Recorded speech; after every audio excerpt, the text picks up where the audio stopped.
Fabregas la carrière solo en tout cas les gars ont hérité on a plus des albums qui hérité abimisa pas musicien que les hérité on comprend voilà maintenant on a hérité le mot ayebi yango ça mais qu'on traiter les jeunes talents voilà tout cas en tant que mouton à naître au milieu du village voilà c'est des trop c'est ça le problème ya wana ngana lingi biso to fana ba détail to ko talon esprit à Fabregas pourquoi abenga héritier jeune talent na contexte nini Fabregas a dit na tongo mo la maison ba kuta héritier talent da héritier mbiaka ya ye chance sourire le quoi muna mtuto ya bilonge ko kana nzamba imkola mutu ya mutu abimi a évolué a sali carrière solo mais par respect il y a besoin de par maturité à quoi traiter des jeunes talents elle va falloir que Willy Boula c'est un jeune talent à quoi c'est la mbata héritier a mis 40 000 places sur Siko donc adversaire na place à munene ko le Fabregas Fabregas avait dit libo social mythique il avait dit ça la munene kasi fallait pas faire fallait 40 000 fait pas mettre 8 000 mais contrat il fallait comme faire rigolo attends dit 2000 attends pas dit 90 000 fait avec 1500 adversaire fallait comme faire et ça Congo tika libongo donc na Congo il y a makambo ça déjà ningo là va bokoko ya coutume pour FB na filet parce que ma polémique ma casse na Fabregas moment te ça na bien après on ose là na Beka yo ba de Beka ba bima marqué bi le flow ça no na ngana ni bona eke oui adversaire na Beka o yebi pe ko ça ba nzembo ko leka o yebi pe ko ça na ni oui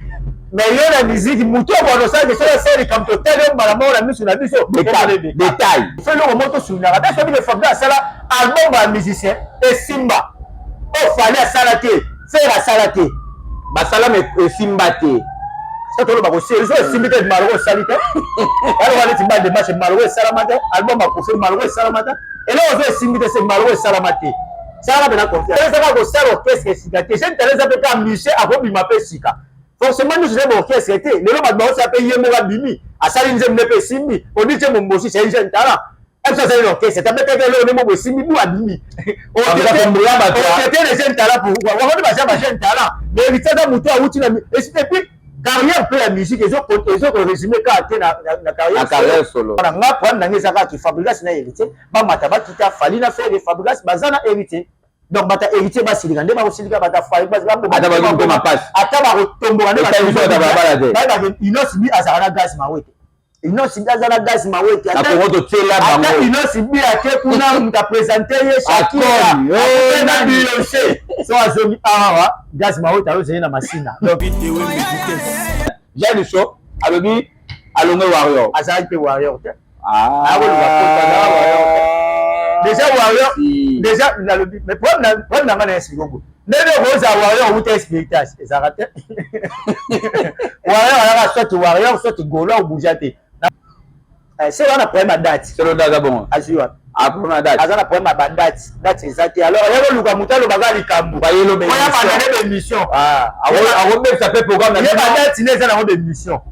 le monsieur le temps alonga saki album asaki orchestre c'est une orchestre na alors répéter na banda lwana ba lwa ba orchestre pe pour ça je ne pas le bosser si mal la grotte c'est vous ne pouvez pas perdre kabo comment nous va se ba moni ya c'est critiquer fallait critiquer héritier critiquer faire c'est le perdant c'est des tout hein ko perdre na sens orchestre ezate misa za kan orchestre ozobeta ozovoiser ozobeta koloba na okende Allemagne bakenda ngo te okende héritier akepoto héritier akepoto makepoto babete puis ba ozon parce que c'est le vanda inae mais mutaye ko sala mutaye ko tombola aye ko tumba pota parce que kauga yide dezana nani porte-parole ya héritier nani c'est qui encore le nom ya Pansi Dibaya na ndenga madepete kala na uma mingi olobate ka poto na ndenga barabara.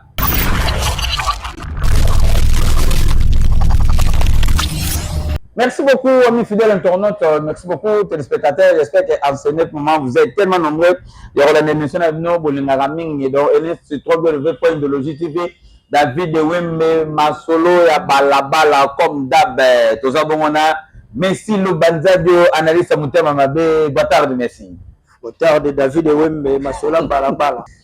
Tout le monde, on peut se bamboter. La charité bien ordonnée commence par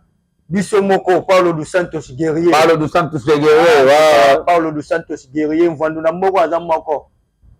L'homme de parole. L'objet pas de Kogisa. Paulo dos Santos guerrier famille Momba FCC donc Ben Willy. Ben Willy Gabonais du Bodi Neni. En direct de Brésil. Il a mis que Kalaté tout ça. Moi j'ai mon. Vamos se rentaler. Et puis ça la biso PB et puis la PCP Alvej la poule. La poule gars. Mobile ya maman monio poli donc il y a pas.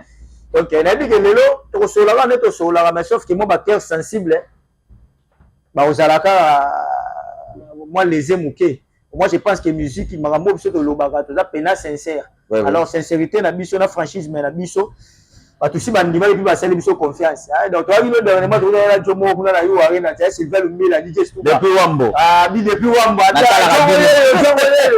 Je pense que tant ba do boire la biso ba flex que to ça la bien. Malgré ba to baza ba fanatique, to ba supporter ya ba musicien. Ba on peut-être ba choquer sur mon lem sur fa je le ba mola moi faire mais tu vas dire comment faire ça ya on bien te falita yo lo baye les même chose que le roi la terre wala te donc choquer bino ba lebele puis bon mais ça na ba choc wala en tout cas et puis na pesi le bodig mata d'Union européenne Union angolaise donc on appelle ce mot te mutulanga donc et puis que l'autre sola va pembe système pe da beda sudango la kota masola balabala et ça la bien Emmanuel Schengen to continuer to lamba dossier to lamba suka dossier Emmanuel Schengen to lamba dossier et que ça la bien neni mosi morabinto depuis Djoubek kota masola balabala et que ça la bien mais sur le bandé de par rapport à l'actualité héritier Watanabe na Maeso Fabregas bawole la kanini c'est non monsieur le Banzade. Bon je pense qu'il y a quatre questions et la question moi ça me bien mais ça fait la sensibilité trop na quatre parce que ba tout peut baro on s'est un peu choqué donc il a dit que c'est toi la moko ba Fabregas ba kebele ba héritier ba kebele mais l'autre ça en sorte que to na me ko clore muke na débat pour que tu pas tout ça la moi laisse voilà. Moi je pense que musique à Congo yango moko na format na ngo ko pesa diverser ça yo au kanisango musique à Congo bandi le loté ça date de longtemps musique à Congo ba bongo banda kala déjà na musique à Congo et radana ba on a dit que la muki boy yo sana ye yo ba na ye est-ce que vous comprenez ma ya loba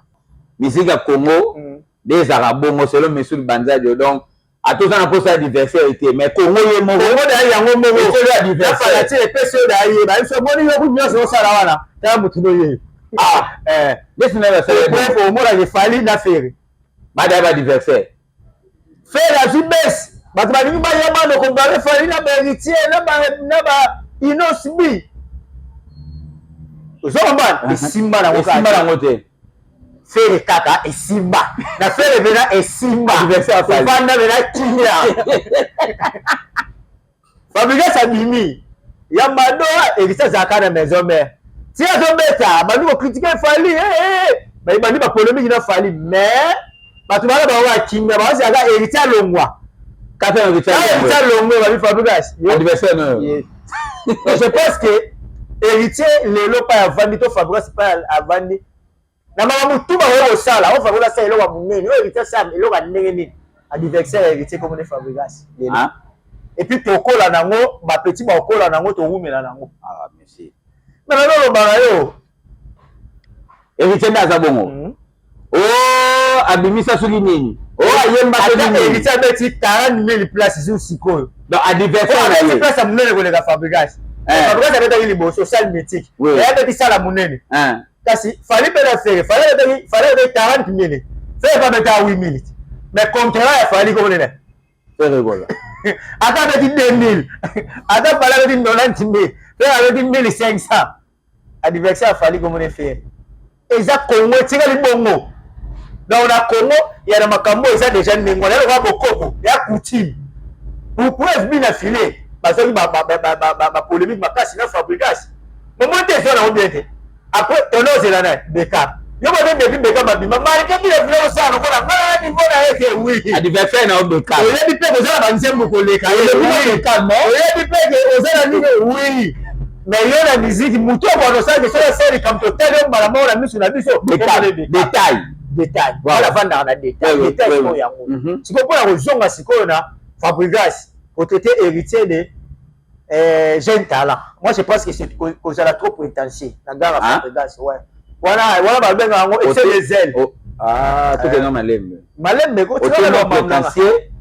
Au sous excès des ailes. Voilà, qui s'appelle excès des ailes. Donc, Fabregas, on a béni héritier à un jeune talent. Yo béni Fabregas, voilà, excès des ailes. Et puis, on les a qu'on les a prétentieux, c'est pas bien. Moi, je pense que ça doit le traiter, jeune talent. Moi, je ne sais pas le contexte ni à l'eau, mais maintenant, quand on a le contexte. Parce que je suis pas le avec jeune talent pour abîmer la simane. Oui. L'eau, maintenant, la photo quand on a le contexte. Ça va de timia, ça va de la confiance. Je veux ça la confiance, monsieur. Ça va parler français mboté. Il y a qui vient, à la personne mboté. Et puis, Jonathan Kouzou. Moi, ça n'a Jonathan Kouzou. Avec la Soudan. Il est 15, il est 15, le 20, Jonathan Kouzou allait parler tout ça, Portugal et tout, et puis, l'autre a tout ça, quand la personne mboté, et puis, petit n'a mal pour Bangi, ça n'a pas dit. Moi, je pense que surtout que na magamba jeune talent na musique to ko so ngape même na ba référence à Kalokuta na mnaki Vendombo Petu abeta neka na bana oki Vejoski Kambukuta abeta neka na bana oki vous savez mbana bomona no mbobo ya Kalabimi asali pe orchestre asali pe nzembo to abandi carrière solo ala ndenga Vejoski Kambukuta jeune talent o jeune Joski Kambukuta yo longwa sika na bana oki akesala ye. Je pense que ils ont langage au biso batoza net tozo net so biso ba net ngana to ko ndima wala ti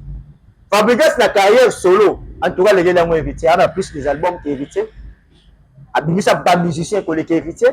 o comment voilà maintenant voilà on a évité le mot ayebi yango ça mais ko traiter les jeunes talents on était voilà tout ganga attaque de moto à net au milieu du village voilà c'est des trop c'est ça le problème ya mwana ngana lingi biso to fana ba détail to ko talon esprit à Fabregas pourquoi abenga héritier jeune talent na contexte nini contexte c'est ça c'est un sentiment de to tele meleke ba baby et ça pour que kosi na contexte était que na on a contexte on a to peso moi nini moi exemple moi muke te dis que c'est que na contexte voilà c'est que tout le monde a vu là que bato bazaki na maison mais on va ça qui bazaki peut-être les chances au ça bon que c'est sa structuralité le mulwa exemple miel te mulwa miel écoute mulwa neti nani Emelia lelo to soleil wanga moto che soleil wanga allez lelo Fabregas c'est bien le soleil wanga c'est jeune talent to me la contexte je surtout me na contexte wana ndenga benga héritier soleil wanga jeune talent pas ya Fabregas mais jeune talent peut dans OK non même na contexte wana ça difficile ça OK sika non jeune talent ça va go ça orchestre sika jeune talent ça peut pas musicien avant bi m'appelle sika forcément nous sommes orchestre était le lot ça paye mo bimi asali nzembe pe simbi on dit que mon bossi c'est un jeune talent elle ça c'est l'orchestre ça peut être le mo simbi bu abimi on était les jeunes talents pour on va dire jeune talent mais il t'a muto a outi na et puis carrière pour la musique ils ont résumé quand na carrière solo il faut peut-être ça peut aussi compter pour R moko mais si na katote R moko peut to monaka Kofi abali ma musique même sous kala mais au moins au 20 ans de quartier là que donc à tenir compte même sous affecter quatre quartier là que et moi tout le monde a 20 ans il a fallu à bosser même sous ko tant après place à Wuta na non voilà voilà photo ça entre parenthèses photo le babo ça lui fallait de là il a fêté par exemple carrière na musicale de 98 99 je pense pas quartier la tête si a commis les lots carrière musicale mais ça il a fêté carrière solo comme dans Longwa voilà peut exemple à autre pas résumer parce que il fallait fêter carrière ni oui c'est ça moi je pense que pour toi ça sincère tout le carrière il y a musicien et bon bandaka na solo te l'expérience ni on so héritier bandela bi kuna ne a comme héritier mais bon peut Fabregas la limite le soir à la maison mais que maman peut faire un comme Fabregas à l'autre la mission ne va pas limiter la plupart va vous avoir ça bat donc je pense que expérience on a route pas pour faire que vendre sa guitare bien que vendre sa synthé bien nous on a né ya moi ça là que peut se faciliter pe na solo na yo donc je pense que on négliger au quartier donc Fabregas c'est la tout le monde la maison va vous hériter ça là hériter ndiaka ya chance sourire le roi muna mtuto ya bilonge ko kana nzamba mukola muta mutu abimi a évolué a sali carrière solo mais par respect il y a besoin de par maturité à quoi traiter des jeunes talents elle va falloir que le Willy Boula c'est un jeune talent akosela ngo mbata même soki yo makambo no esimbi non biso toza bato oyo toza baréaliste. Moi je pense que lokola bayokanaka te yanga utilisa mo wana ofabra aza na bavideo ya kala azolobaka vie na ngai héritier watanabe azokumisa héritier na carton bazalaki bien. Donc otraité ye de jeune talent eza mpo baoyokana te tout simplement toanalyse yango na ndenge eza polémique ya musique topesa yango baforme te mpona forme nyonso tu ekobima héritier akoza jeune talent pa Fabregas te. En tout cas wana ata baye kotianga mbeli na kondima ngo te mais na ndenge ya carrière solo Fabregas aza na plus de œuvre koleki héritier ozo comprendre. Donc faut tokamula eloko ndenge wana tomeme eloko na kombo nango Fabregas abima mpena asala album amour ça va bandi kosala baalbum impeccable asala même ya mado bazikida akoloba ta bimisi même bamise oyo leo tomona bango ebina file oyo aza Fabregas mpona Fabregas Beckham idem. Donc je pense que Fabregas na ndenge ya carrière solo aza na avance koleka héritier mais sikoyo yango nyonso oloba noki musique ya Congo eza na baforme nango ti etikala okozala na 3 album avance ya moninga mais ya ye na nsima adversaire no ye bina file adversaire ne Beckham na komona boye bana ndeni ya Beckham tanga me bamichel na poto muta liboso te apointaki bezali na adengana ndemi na poto ye salema donc toyeba de Congo mpe koopesa yo mpe adversaire no mpe etikala mpe bongo mazembe 5 ligue de champion po paza nango mpe adversaire ya lupopo moni lupopo azozali mazemba moni esalaki makasi baoya kobengana na match ya lupopo mais ebalimbisi oyo mpo okate pelesi na match ya ligue de champion po oyo toyobeta sikoyo ndako ozomwa te ti lelo babarcelone tozala fete biso babarcelone ozomwa te ke toyala fete babiso donc ça veut dire ata la poli na ngala critique mais la réalité c'est-à-dire que ça mpe ntina musique mpe makambo ndenge wana ezali zoko pas ntango ozosala musique baotene mpe contre mpe adversaire na yo je pense que même tosala yango polémique moko ezala loyal ezala polémique moko boye ya maturité mpe eza polémique moko touche nango na cadre ya polémique no olobi ezala loyal na polémique ezala na ndenge ya musique soki na ndenge ya musique Fabregas abengi héritier jeune talent soki na musique omoti kaka na raison so eza na polémique kaka ya musique yango nazoloba so eza na polémique ya musique abengi jeune talent mponga na banda na banda kobimisa banzembo en carrière solo na kati mpe ya polémique ya musique et aussi des détails toleka o détail baozangaka te ya na kati ya polémique ya musique parce que soteli langage wana même héritier Shokai soit héritier voilà oui yango nazoloba na kati ya polémique ya musique et aussi mpe des détails babiloko mosusu mpo mwa apeke te oyo mpe yango te mais ezaka na kati ya polémique neti wana ya kotraite ye de jeune talent toka wana Shokai wana mpena eshokaka popo evamata même na live na TikTok même ye moko alobaki ya jeune talent oyo apesa bino bilamba jeune talent oyo akabela bino bambongo oyo atya bino poids donc je pense que Shokai amonaki akoki te akona même kaka banzemi kolekanga na biso ya mise kolekanga wana ça pourrait aller quand même mais les jeunes talent dans l'autre côté na bamei ye malobi wana elekaki mpena mundelo wana elekaki mundelo wana c'est de trop en tout cas Fabregas soki biso bato ya balabala biso bato totikali ngeli vila tokosenga koretira yango eza nango mpe trop tard te akoretira yango aluka mo mosusu taluka mwa kombo mo mosusu wana en tout cas poignardé dans le dos ya mibale Fabregas alobi aza guide ya génération ya ye ekidi guide akoti mpe so héritier na kati donc ye mpe ka ndenge héritier na makambo tu non na guide moi c'est pour wa tokoza tolera wa tokoza tolera Fabregas guide ya maestro ya héritier yo ndibango non na ki guide siko ezokende siko na solo wana siko tout à fait d'accord na ye on a ki guide ke na solo monsieur le Banzali na sens nini mais tolinga tika lo makambo na ngalo lo makambo nao iso bangani o bangani na bon si oui c'est lo makambo na tout sur la musique est-ce que tout sur la vie privée est-ce que tout sur fini bana Fabregas a traité alobi Fabregas maestro Fabregas alobi aza guide na bango autant na guide ye azo chapeauter a continuer sur héritier na kati oui parce que tant so le monde après fallait faire mutazoki azoki audace au sala orchestre c'est Fabregas orchestre et c'est tenir bon à part bato la kala wa babil ki tote ba wana te maselo te tobi après bango wana c'est Fabregas bon héritier ko non na guide a la raison pourquoi héritier ko ndi Fabregas sala orchestre ajoue ba musicien héritier ça toujours na maison mère papa na baki awa te sensible akozala choqué tokokamona eloko na détail oui guide tant Fabregas sala orchestre na ba musicien héritier betaka na maison mère faut dire vrai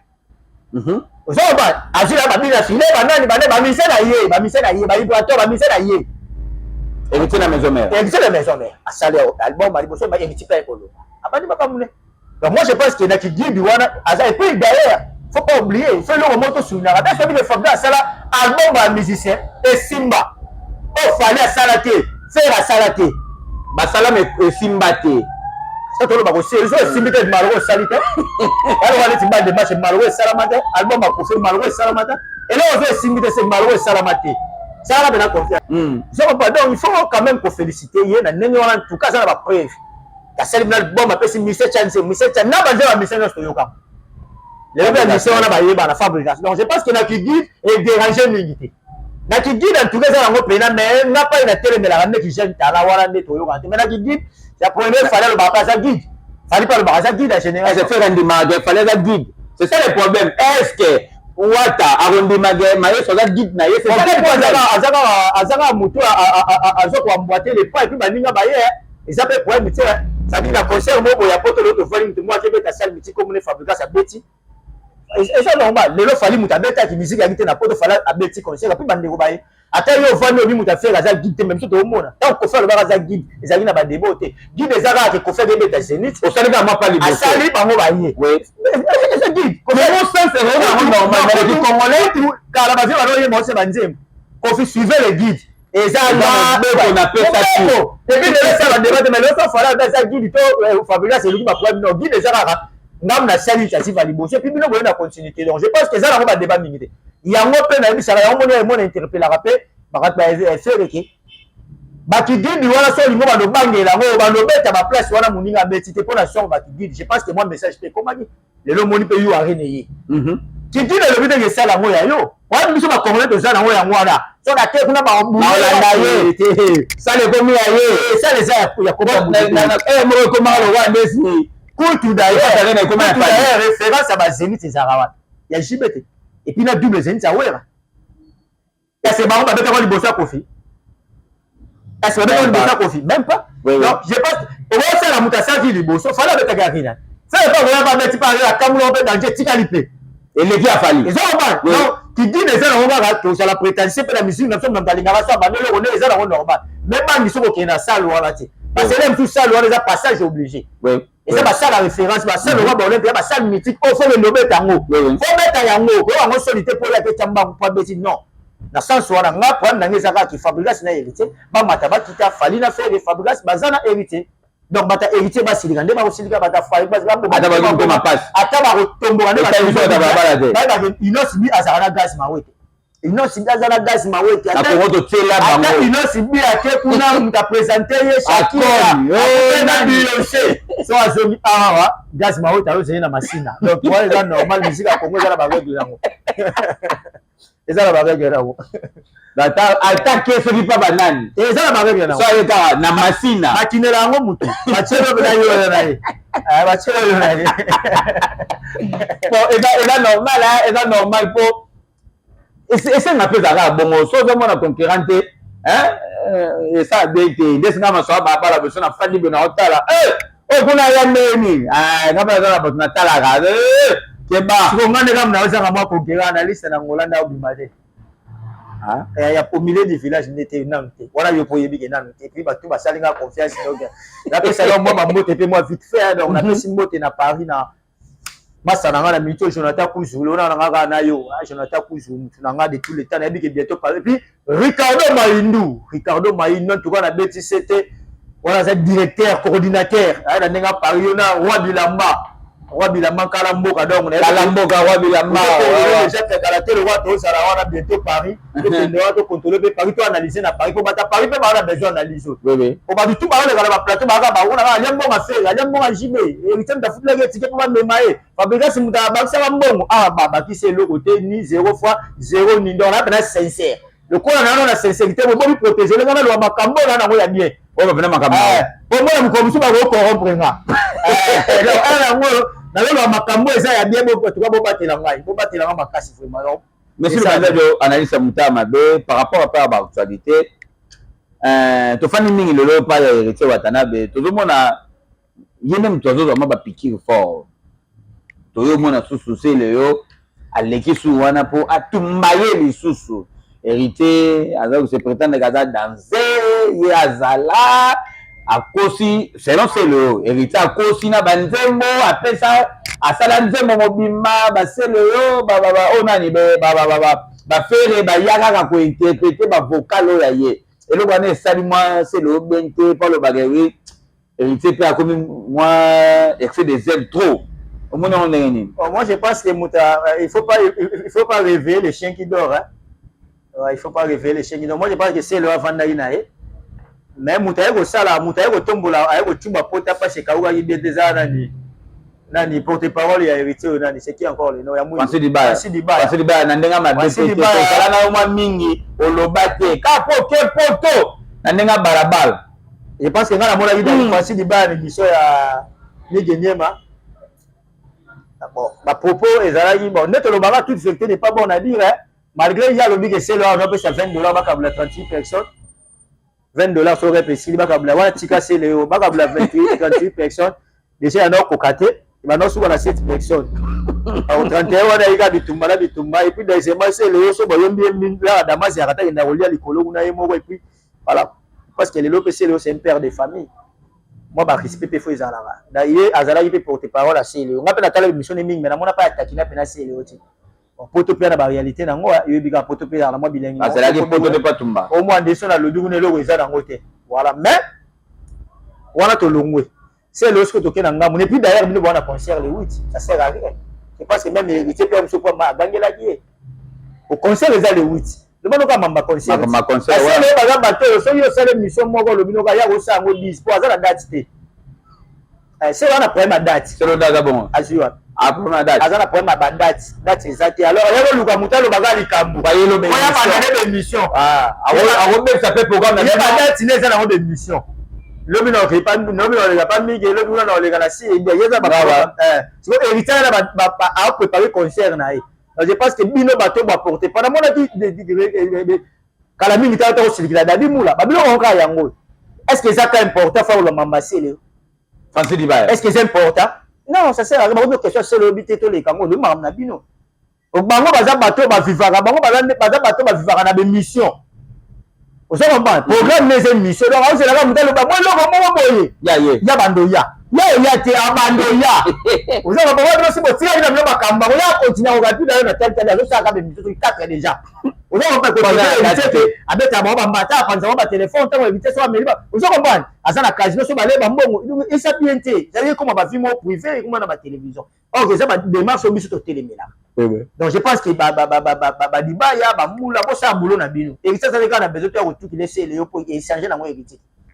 bon ce qui peut c'est le héritier ba ki na kalasa ki bon ma beza donc héritier le lobe mingi lo na passé lo na présent et ça ça mission nostalgique et ça na album na marsa lo beta ba concert ba mission biso to ko linga moi bangwana ça dit bato ba ça d'effort mais ba mission de mission en tout cas beaucoup excuser biso besoin déranger nani ba mission de mission ba mission est-ce que les petits fallait comme na succès ou les mission belé hein petit fallait hein les mission belé o tia engengeni faut papa biso to ba ta net faut la réalité petit fallait oui allez ga mission belé na belé ba mission belé on va beta ba wera ba beta ba jibe ba beta ba profil belé c'est petit fallait là les maman même la visibilité même la ba internet qui na ba YouTube na ba petit fallait les ba faut voir faut la ni petala mission te ba mana ya mutu mo mboka uti ta petala lelo abanana bakaze mais le moni répétition moi que petit mo bazana ala na mission bata ndengo na nzamba sunga ba abeti pe mission le mission ba mission mikolo ko ba tsika na mission ko critique ka ko lo mama data ninga ko lo mama futilité mo bo ça sert à rien mais lobi o mona bo asimba bikisho ba mo ba ka bongo tango ya ko kite moninga macho ko ase ba ko ba kisi on a na boy kisi ya non pour la nini espoir travail za muke tango travailler ça tout ça trop mission on a focalisé na cop na hôtel donc moi je pense que c'est le azaki muto biso donc tu la quand même au thème parce que c'est le temps alonga ka saki album asaki orchestre c'est une orchestre na ye banda répéter pe na banda loi na ba loi ba stocker c'est pe pour ça général n'est pas le bosser si ma donc la grotte c'est une fois perdre cabo comment nous va ça mon ya c'est là critiquer fallait critiquer éviter critiquer faire c'est la perdant c'est des tout hein au perdre la sens orchestre exacté ministère za orchestre aux bêtes aux voisins aux bêtes koloba na okende Allemagne bakenda ngo te okende héritier ake poto héritier ake poto ba ke poto ba bete pi ba ozon yo banako kende faut besoin héritier qui kobeta héritier baké poto kobeta c'est le bo pour pesa yo to na hotel man na kosani date ça calendrier ça de concert allemand non je pense que comme net beaucoup na no batu mo beaucoup motala bango donc c'est le niveau no ya na télévision pour le membre héritier. Moi je pense que bino mo pe bo sala ki héritier ba na ba succès makasi na ba fabrication pour na bino. Or beaucoup de travail, c'est pas encore trop tard frère. Non mais comme na émission au moins na selo a héritier kaka petit wa banda refana nap na ye. Et ça na haine. Ba faut nous se héritier. Parce que le exagérer petit na fana mingi pa na jeune frère wana fana mingi pa na. Mais oui, pour preuve biso ba congolais to abandé wana. Même yo comme des femmes so yebisa ngata. Ça dit muto ya batele so comme dit David. Muto ya batele si na comme dit Messie analyste ba balo tala. On va respecter biso te. Donc yo so mola wala. Agolo ba no likamo pe akokisite. Eleki na bino ka ndengwana. Ya on na comme la système olaka ko olongwe. Donc moi na biso yo te. Yo mo vanda yo ya neni na kosala osala moto yo mo ba simbi alors pour que le babatuna ba otonga te ba otongo te zande soni na yo pour lobaki pe réaliser. Ouais ouais. Ya mo biso to linga ba Paulo de Santos Guerrier. Alobi et pas au concrétiser. Asa ni pe mamo. Même depuis cette pour yo mo ba lobaki. Ça dit promesse c'est une dette. Bouza Mouyaka, la promesse c'est une promesse c'est la dette. On lobi na mutu na Mouyaka. Il faut yeba que mutu ala tsango na mutu na eke na kosala. Oui oui. Il faut ça na culpabilité wala c'est pas comme mamlo ba. Ya mo na ba te be ba ta parole. Ya mo na mtamona ya traiter aux aventuriers. Pourtant vous le papa bato ba vendre le bien. Tant que ba be comme yo mutu lobaki. Donc moi je pense que pour mutu za na notoriété faut comme lobby peut sali. Donc ba c'est le ba yeba que héritier la lokanisa wana héritier wana kalati. Wa fana na kunyana. Voilà yango te donc c'est ça comme le niveau mo quand même moi ba langage mo fait ça la pe moi cohérent et puis débat la musique fait souvent mingi na moi musique. Et ko ya raté que des héritiers moi na wana ne ya kitaka bato ma fali moi na wana faire que wana c'est des trop ba langage mo ya bato bazo kokate. Au musique yango neza na mesa musique pe saison na poto kombata betane souté atika na ye c'est le yo tono ba mission bela ya ba kombata ba mission musique mais depuis zongi combien de bato ba beti depuis zongi kombata ba musique atika na yango fallait betagi fabrication beti et tia beti wazo ba pacha gidata ko beta na moni bina Philippe Tchaki de kampa Tchaki wala ba mission na moni veut to ne plan le belo mo mena ti date te to yo to tangi na misapi siko komeza na 20 millions d'habitants et nous to mona ba mission na ba mission belo siko tanga na misapi to ba bini neuf après yo na télévision ba no lo ba ko ngai c'est n'importe quoi wala charlatan donc longwa donc moi je pense que biso faut respecter ba mission oyo ba zo tia ba date pour na sauver culture ça sera mieux c'est le na nenga mabete to linga ko makasi mais souvent TV c'est le yo ezaka ka po finga bato to mona ba osala. C'est le la ninga mabete toza mposa yo posala kombe ça la promotion kombe za la gaga non kombe la musique à curiosité fallait bimisi y a pas bimisi batala après niveau asala data bongo si vous peut fallait bimisi si vous bon so fallait bimisi te au sandé bon so fallait bimisi to fallait petit conseil c'est le pas le des allez pas na ya ça la concentrer ça la makambo na musique ba sala ngo pona moninga salité ça la concentrer ça la focus zala donc orchestre c'est travailler musique les arnaques ça musique les arnaques pototé personne n'a tout nao c'est le nom na ke bongo azaka ti le musicien to atika musique yo no mona ke atika na kombo azaka musicien mais sur le terrain azate azate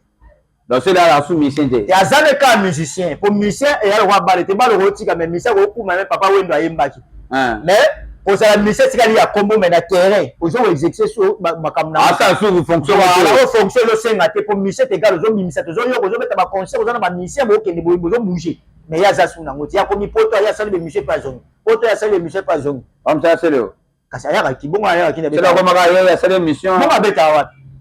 est-ce que tout le monde ba beto le ba auto zo mona biso za ba réaliste David biso za te pour la recevoir ça ba c'est le oh ya sali le ko to ko ba o ya sali Zoma, soleil va m'aider avec moi flèche était. Ma cause donc la bloc wana ba flèche était mais allez on bouger. Ma Brésil même pas mise avant ça la ngota capable. Et ça que pour yemo on esprit na ngolo ngwa talent pezali. C'est le passé ba cri azana ba bloc wa sala mboka peto yo kaya bien. Je pense que sur la zone na yango à se focaliser les gars le ngoli ba mutu les à côté. Soleil wana esprit. Azong c'est orchestre. Malgré le retard mais bon ga bunda c'est le wanga bunda c'est pas ba nzembo bien le ngwana makambo ba fali le ngwana makambo ba fere chespo concentrer fali pas comme fali atala ine mututé faire à des affaires à tout commissaire 100 fois à open doté succès na zongi là on a passé donc à ligne de distraction té à bon ba le roi ligue donc muna mutu chacun portera sa propre charge donc musicien yeba que musicien neza ko yeba tia audio ndana sima muninga no musicien okokumisa fali bana tongo tipo kama yoko za musicien bo ba nzembo yo bimise zana attends le bina tongo ndimi fe le changer na ngelo côté yo sala ndega bien ça on sala bien pour les camarades bon yo sala ni monsieur Banado to sisi na biso na sala bala j'ai le show alobi alongo warrior azali pe warrior ah déjà warrior déjà mais problème na ngana expliquer ko ndebe roza warrior ou te expliquer ça raté warrior ala soit warrior soit golo ou boujate na mona na répondre que monsieur pe na moni magali wala pe na mona bouffe le gola répondre bien ça dit tant oye pas fait oye l'esprit ni ya moni ba olongwa mbang pa na bula monsieur ana le ba mema na poto non warrior eza moto na akumisa misente akoma kumisa fali golo eza moto akumisa kiji akoma kumisa fe yenda na golo okoko magolo to utaka de akuna panda kumuda longo epa kofi kuna ba bengani aleko magolo ate tendance ne zalaka bien te po à tout moment c'est mwande coïncidence à moqueto moins petit souci maman mon se déchaîner voilà donc on va jouer on se déchaîner facilement pas la fanatique yende ko luka pot a fini ba foutier on fala ça là que pour tout c'est bon donc on va donc azana e warrior tazana ka ninga loli ba ko ba leki ya na ba to fala ko na age ni ba ba leki na comprendre ate ba no ba ngale ka fali bon ba age na ba pe ba na ate mais mo na na fêter l'anniversaire au pas fini mais ga donc ngala pe ça va moto photo chi c'est la gloire tout ba tibe la code ya pas tarsis bambela yo ara ntima ayo pe na savoir vivre en tout cas merci beaucoup mon frère et puis na pesi mbote na les boss andrelema et puis déclarer énergie tu n'as déclaré énergie na pesi ba mbote belé donc saluter na pesi mbote na massa na trésor bakaluntabila numérique à TV toujours boka ngai boka ni ngai et puis stade de martyr massa na blaise mawete stade de martyr et puis Christian Muteba cadre moka Bruno Muteba il a fait le tour du monde en tout cas les bons coachs font les bons amis les gars to lubara donc merci beaucoup et puis Kakuizako Zigila la mpoto fois kompoto c'est la fille akoyate akufa la lamba bayani yotsana na kati Afrique du Sud akoyate ni na Molani na Kinshasa Angela de terre na yo vraiment Angela yozaka na masola balabala donc mamo bata mabanga bangwana donc libanga yo ke na flèche aller pe zo na flèche retour soko sololi pa ko sola yo soko sololi pété donc soko zo kada mabanga côté monsieur Zuika soko zo ba mission très gara ba mission pena libanga ya na moi sansir to kabone on sansir pe koti makamna ngeko mota pena mabanga so sepe na kombo to mona et tiang mo pa donc na banos ba Hollande biso en tout cas merci beaucoup o pe ba osita ba propoter ba comme la biso na ba commentaire ma finga na message na on a finga na Marseille donc ya sikizate et puis ba suggestion moi ba commentaire moi ba encouragement en tout cas et ça la biso bien puis pour na osukisa na mvondo moka autorité morale par le dessin supérieur ou on boire sur mutu na clôturer ben oui les Gabonais du Bodidi neni entraîneur ben oui les Gabonais FCC Mobimba to lingara Bionantina Buza Muyaka travel si on a travel à part Buza Muyaka travel na mbogo qui travel PDG Patrick Ekimondo et dit un peu gloire MP4 à la France travel kaka alors tu sais faut pas en France alors tu travel kaka maman ya Lauréat pas au Kende elle vit le côté pas le mot la Paris mona ya grafo héritier watana bila nenga Paris elle dit que ce mot depuis petit parler donc voilà donc qui tu travel merci beaucoup donc en tout cas qui tu travel alors on la mutema qui tu travel voilà meleke belé na invité PDG Patrick Mondo merci beaucoup voilà meleke belé donc aux avena mutu fo to soutenir yo et ça bien ba travel nyonso ce beau ça m'a bien donc ma soeur baba to pesimino ba ko chapeau quoi on est ni mosi na kata jubet donc kota masola balabala et ko sala bien zonga pena to beta masola bien to suwa na msope honorable trésor pour tout honorable trésor pour tout mana katanga honorable trésor pour tout remada na wolo bakutu te ya Jili ni wa branche na Lubumbashi en tout cas salut et puis Cédric Mouchara boni basango ya Bodike bolanga principal donc voilà libota nanga comme ça sala na rappelez-moi votre système maintenant honorable trésor pour tout. Donc voilà, candidat na biso tozaka na bino. Sinali Fobo, honorable. On ensemble avec vous, la masola balabala, vous s'abonner, vous partager l'émission, vous aimer, vous commenter, tout fingater. Tout fingater, masola balabala, donc beaucoup de rakota à vous à décider. Donc on ensemble avec vous. Ciao.